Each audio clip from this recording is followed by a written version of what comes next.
Section 8 company है, चाहे वो सेक्शन 8 माइक्रो फाइनेंस कंपनी हो या फिर सेक्शन 8 एनजीओ वाली कंपनी हो, उसके दोस्तों एमसीए आरओसी वाले कंप्लायंसेस कौन कौन से होंगे, मेनली हम इस बात के बारे में डिस्कस करेंगे। तो अगर आपने अपनी कंपनी इस साल रजिस्टर कराई है, यानी कि 1 जनवरी या उसके बाद में 2022 में रजिस्टर कराई है, या जब भी आप रजिस्टर कराते हैं आप फर्स्ट ईयर के लिए अपने कंप्लायंसेस देख रहे हैं, तो दोस्तों ये वीडियो आपके लिए बहुत ही ज्यादा इंपॉर्टेंट होने वाली है। तो स्पेशली हम बात करें दोस्तों यहाँ पर नॉन प्रॉफिट कंपनी यानी कि सेक्शन 8 कंपनी के लिए। सेक्शन 8 कंपनी दोस्तों एनपीओ होते हैं, नॉन प्रॉफिट ऑर्गेनाइजेशन होते हैं इन द फर्स्ट ईयर। तो सबसे पहले दोस्तों हमें एक ऑडिटर अपॉइंट करना पड़ता है within 30 days from the date of incorporation. तो ये ऑडिटर अपॉइंट होता है सेक्शन 139 सबसेक्शन 6 में। First auditor of the company other than government company shall be appointed by the board of directors, यानी कि 30 दिन में आपके बोर्ड ऑफ डायरेक्टर्स को एक ऑडिटर अपॉइंट करना जरूरी होता है। आप कहेंगे सर अगर अपॉइंट नहीं कर पाए, तो दोस्तों एक तो तरीका यह है कि भैया आप बैक डेट से अपॉइंट करके और लेट फी के साथ में अपना फॉर्म फाइल कर दो। लेकिन सेकंड तरीका यहाँ पर यह है कि अगर 30 दिन में आपके बोर्ड ऑफ डायरेक्टर नहीं अपॉइंट कर पाए तो 90 डेज का टाइम मिलता है, यानी 30 दिन से आगे 60 डेज का टाइम मिलता है, total 90 days from the date of incorporation. आपके जो मेंबर्स हैं, शेयर होल्डर हैं, वो एक extraordinary general meeting call करके ऑडिटर को अपॉइंट कर सकते हैं। ठीक है, तो दोनों ऑप्शन यहाँ पर हमें दे दिए हैं। अब बात आती है सर फर्स्ट ऑडिटर के लिए एडीटी 1 फाइल करना जरूरी है। दोस्तों यहाँ पर जो सेक्शन में बात की गई है वो अपॉइंटमेंट की बात की गई है। ठीक है, तो वो एडीटी 1 फाइलिंग की बात यहाँ पर नहीं की गई है। तो एडीटी 1 फाइलिंग यहाँ पर ऑप्शनल है, फर्स्ट ऑडिटर के केस में ओनली ऑप्शनल है। अगर आप एडीएम में या कैजुअल वैकेंसी में करेंगे तो वहां पर मैंडेटरी होता है। और अगर आप एडीटी 1 फाइल कर रहे हैं तो from the date of appointment, चाहे वो आपका बोर्ड मीटिंग में अपॉइंट हुआ हो या फिर ईडीएम में अपॉइंट हुआ हो, तो हमें उसका जो है फॉर्म फाइल करना जरूरी होता है। और फॉर्म फाइलिंग की डेट होती है दोस्तों 15 days from the date of appointment. 30 days में अपॉइंट करना होता है और 15 डेज में फॉर्म फाइल करना होगा। ठीक है दोस्तों, उसके बाद आता है सेक्शन 12 के अंदर हमारा सिचुएशन ऑफ रजिस्टर्ड ऑफिस। अगर हमने रजिस्ट्रेशन के टाइम पर एक ऑप्शन आता है कि भाई जो आपने ऊपर कम्युनिकेशन एड्रेस दिया है, क्या आप उसको एज ए रजिस्टर्ड ऑफिस भी यूज करना चाहेंगे। कई बार कंपनी रजिस्ट्रेशन के टाइम पर हमारे पास प्रॉपर रेंट एग्रीमेंट या इलेक्ट्रिसिटी बिल या एनओसी वगैरह नहीं होते हैं, तो हम लोग उसको नो सेलेक्ट कर देते हैं। और जब हम नो सेलेक्ट करते हैं तो पोर्टल दिखाता है ठीक है आप नो सेलेक्ट कर सकते हैं, लेकिन आपको विद इन 30 डेज में अपना रजिस्टर्ड ऑफिस का एड्रेस जो है अपडेट करना पड़ेगा एनसीए पोर्टल पर। और उसके लिए फॉर्म फाइल होता है दोस्तों विद इन INC 22। तो इसके सिचुएशन करने की डेट भी कितनी है, विद इन 30 डेज, और फॉर्म फाइल करने की डेट भी कितनी है, 30 दिन। तो ये हमें तभी फाइल करना है अगर आपने इस पार्ट में नो सेलेक्ट किया है। अगर आपने यस सेलेक्ट किया है तो हमें INC 12 यहां पर नहीं फाइल करना है। ठीक है दोस्तों, उसके बाद दोस्तों हमारे पास एक फॉर्म आता है सेक्शन 10A के अंदर, declaration of commencement of business. जब भी आप अपनी कंपनी रजिस्टर कराने के बाद में कंपनी का अकाउंट ओपन कराएंगे तो जितनी आपकी पेड अप कैपिटल होती है उतना अमाउंट आपको कंपनी के अकाउंट में ट्रांसफर करना होता है। ठीक है, कंपनी के अकाउंट में डालना होता है। जो इसकी एज पर लॉ यानी कि शेयर सर्टिफिकेट इशू करने के रिगार्डिंग अगर हम उस प्रोविजन के अकॉर्डिंग इसको देखेंगे तो इसका टाइम होता है 60 डेज में आपको अपना अमाउंट ट्रांसफर करना होता है। लेकिन कई लोग उस शेयर सर्टिफिकेट इशू करने वाले प्रोविजन को मानते हैं, कई लोग नहीं मानते हैं, लेकिन वैसे मानना चाहिए। आइडियल प्रोविजन यही है कि आपको विद इन 60 डेज में अपना अमाउंट ट्रांसफर कर देना चाहिए। लेकिन अगर आप नहीं करते हैं तो उसमें कोई बड़ी पेनल्टी नहीं लगती है। सेकंड प्रोविजन आता है section 10 declaration of commencement of business का फॉर्म। दोस्तों हमें फाइल करना होता है within 180 days from the incorporation date और date of commencing of business. या तो रजिस्ट्रेशन से 180 दिन का टाइम हम देखेंगे, या फिर बिजनेस जिस दिन से आपने स्टार्ट कर दिया उस दिन का हम टाइम देखेंगे। फॉर एग्जांपल आपकी कंपनी दोस्तों 1 जनवरी को रजिस्टर हुई है तो 180 दिन आपके जून में पूरे हो जाएंगे, वो आप काम कर लेंगे 27 से 28 जून को।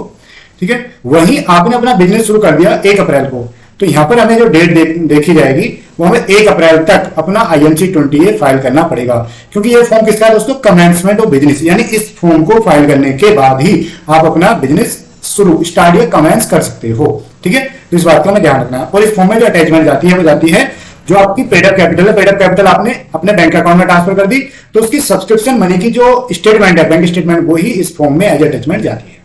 अगर रेगुलेटर वगैरह से कोई आपको अप्रूवल चाहिए, जैसे NBFC कंपनी है या फिर माइक्रो फाइनेंस कंपनी है या फिर निधि कंपनी है नए रूल के अकॉर्डिंग, तो उस केस में आपको अप्रूवल लेटर भी लगाना पड़ता है।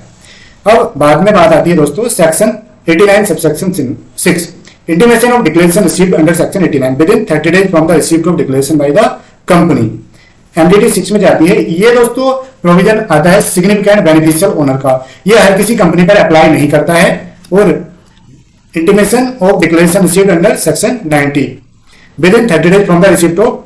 ये दोस्तों अगर आपकी कंपनी के जो शेयर होल्डर हैं उन्होंने कहीं और भी मतलब आपकी कंपनी में इनडायरेक्ट होल्डिंग कर रखी है किसी पर्सन ने, तो सिग्निफिकेंट बेनिफिशियल ओनर की डेफिनेशन में आप वो आ जाते हैं, तब उनके ऊपर बैंक टू फॉर्म अप्लाई होता है।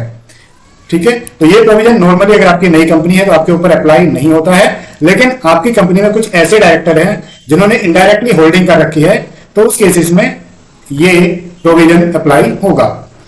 उसके बाद दोस्तों हमारे पास आता है rule 10A the companies appointment and qualification of directors rule 2014।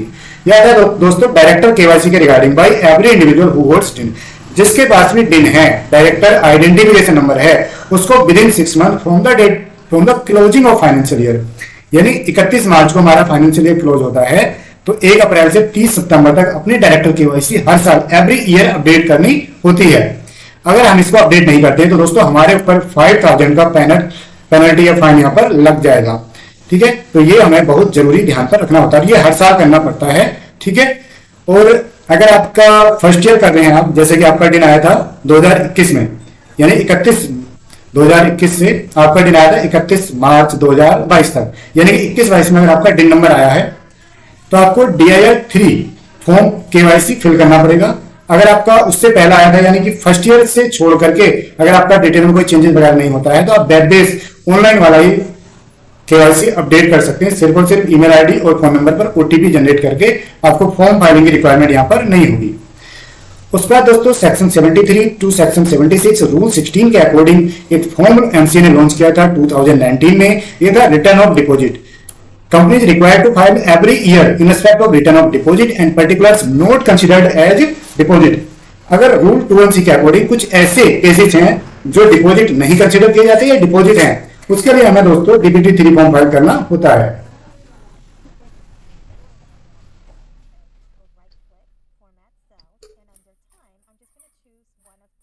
ये दोस्तों फॉर्म फाइल करना होता है हमें with in 3 month from the closing of financial year.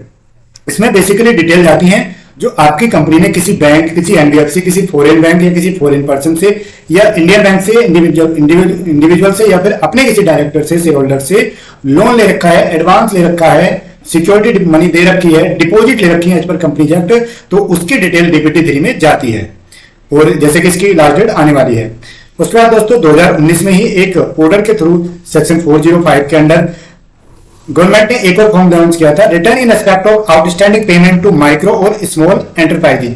अगर आपकी कंपनी ने कुछ सर्विस ली है किसी माइक्रो या स्मॉल एंटरप्राइजेज से, तो और उस सर्विसेज का पेमेंट डिले हो जाता है मोर देन 180 डेज, तो उस केस में आपको एक रिटर्न फाइल करनी होती है जिसका नाम है दोस्तों MSME 1। और ये हाफ ईयरली रिटर्न होती है, यानी अप्रैल टू सितंबर और अक्टूबर टू मार्च का इसका टाइम पीरियड होता है, और ये with in 1 month from the closing of half year हमें फाइल करनी होती है दोस्तों। उसके बाद दोस्तों कंपनी को अपने फाइनेंशियल जो भी इसके ट्रांजेक्शन हो रही है ना, उसकी फाइनेंशियल्स की balance sheet, P&L account, notes to account और ऑडिटर्स रिपोर्ट ऑडिट करानी पड़ती है। ऑडिट हम किसी भी प्रैक्टिसिंग चार्टर्ड अकाउंटेंट से ही करा सकते हैं, तो ये भी हमें करानी होती है। उसके बाद दोस्तों कंपनी को अपनी एनुअल जनरल मीटिंग कंडक्ट करनी होती है। अगर कंपनी का फर्स्ट ईयर है तो दोस्तों कंपनी अपनी एनुअल जनरल मीटिंग 31 दिसंबर तक कर सकती है। अगर कंपनी का फर्स्ट ईयर नहीं है, सेकंड ईयर, थर्ड ईयर है, यानी फर्स्ट ईयर के बाद में कोई भी और ईयर है, तो कंपनी को अपनी AGM with in 6 month from the end of financial year करनी है। अगर फर्स्ट ईयर है तो with in 9 month from the closing of financial year करनी होती है। और दोस्तों हमें जिस डेट को हमारी AGM हो जाएगी within 60 days from the date of AGM हमें अपना एनुअल रिटर्न फाइल करनी होती है, जो कि फॉर्म MDT 7 में होती है। सेक्शन 8 कंपनी पर दोस्तों MDT 7 अप्लाई करता है, क्योंकि सेक्शन 8 कंपनी स्मॉल कंपनी की डेफिनेशन में नहीं आती है, और इसमें सिर्फ और सिर्फ प्रैक्टिसिंग कंपनी सेक्रेटरी ही, I am proudly company secretary, तो प्रैक्टिसिंग कंपनी सेक्रेटरी यहाँ पर साइन कर सकते हैं। उसके बाद दोस्तों कंपनी को अपनी एनुअल फाइनेंशियल स्टेटमेंट भी फाइल करनी होती है within 30 days from the date of AGM, और ये जाती है दोस्तों AOC फॉर्म में, भी ROC को ही जाती है। उसके बाद दोस्तों कंपनी को अपनी ITR इनकम टैक्स रिटर्न भी फाइल करनी पड़ती है। ये दोस्तों नॉर्मली जाती है with in 6 month from the closing of financial year, लेकिन इसकी डेट नॉर्मली गवर्नमेंट के द्वारा इंक्रीज कर दी जाती है हर साल, लेकिन आपको 6 मंथ ही ध्यान में रखकर चलना है। तो दोस्तों ये थे normal basic compliances, mandatory compliances जो हर सेक्शनेट कंपनी को करने होते हैं। ये दोस्तों मैंडेटरी कंप्लायंसेस हैं, इसके यानी कि ये कंप्लायंसेस करने ही करने होते हैं, चाहे आपका कोई भी ट्रांजेक्शन हो या ना हो। इसके बाद कुछ ऐसे कंप्लायंसेस होते हैं जो इवेंट बेस्ड कंप्लायंसेस होते हैं। इवेंट बेस्ड का मतलब होता है कुछ स्पेशल ट्रांजेक्शन होगी तभी वो कंप्लायंसेस करने होंगे। फॉर एग्जांपल, अगर आपकी कंपनी में कोई नया डायरेक्टर आ रहा है तो DI-12 फॉर्म फाइल करना होगा, ठीक है। और काफी सारे फॉर्म होते हैं। अगर आपकी कंपनी का ऑडिटर पहले छोड़कर जा रहा है अपॉइंटमेंट पीरियड से, तो आप कैजुअल वैकेंसी में पहले उस ऑडिटर को रिजाइन कराएंगे EDT3 में, फिर नया ऑडिटर अपॉइंट कराएंगे, EGM यहाँ पर कॉल करनी पड़ेगी। तो इवेंट बेस्ड कंप्लायंसेस काफी सारे हो सकते हैं। और एक और का अगर मैं एग्जांपल दूं, जैसे आपके डायरेक्टर या मेंबर चाह रहे हैं कि कंपनी की कैपिटल अब हमें बढ़ानी चाहिए, तो उस केस में कैपिटल बढ़ाने के लिए आप दोस्तों SH7 फॉर्म फाइल करेंगे और उस कैपिटल को पेड अप कैपिटल बनाने के लिए आप PAS3 फॉर्म फाइल करेंगे। तो दोस्तों इस वीडियो में इतना ही, मिलते हैं नेक्स्ट वीडियो में, तब तक के लिए बाय बाय।